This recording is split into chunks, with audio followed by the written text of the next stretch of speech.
Tomato curry చేద్దామా? వచ్చేయండి. సింపుల్‌గా, టేస్టీగా ఎప్పటినుంచో వస్తున్న వంటకమే ఈ టమోటా కర్రీ.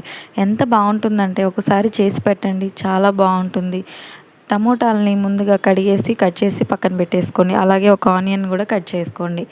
స్టవ్ పైన ప్యాన్ పెట్టి ఆయిల్ వేసి, ఆయిల్ బాగా వేడెక్కిన తర్వాత పోపు దినుసులు, టమోటా వేసి బాగా ఫ్రై చేసుకొని, మనం కట్ చేసి పెట్టుకున్న టమోటాని కూడా అందులో వేసేసి, ఉప్పు, పసుపు వేసి కలిపేసేసి మూత పెట్టేసేయండి. ఆ టమోటాలో ఉన్న వాటర్ అంతా ఇంకిపోయి టమోటా మెత్తగా ఉడికిపోయే వరకు ఉడికించుకోండి. ఇక్కడ నేను చూపిస్తున్నట్టుగా. అలా ఉడికిపోయిన తర్వాత మీ టేస్ట్‌కి సరిపడా కారం వేసేసుకోండి. కారం ఇక్కడ నేనైతే తక్కువగా తీసుకున్నాను. చాలా ఘాటుగా ఉంటుంది మాది.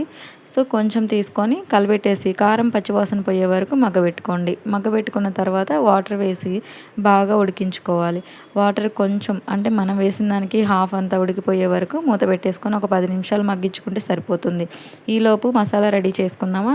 మసాలా సింపుల్ అండి. ధనియాలు, వెల్లుల్లి.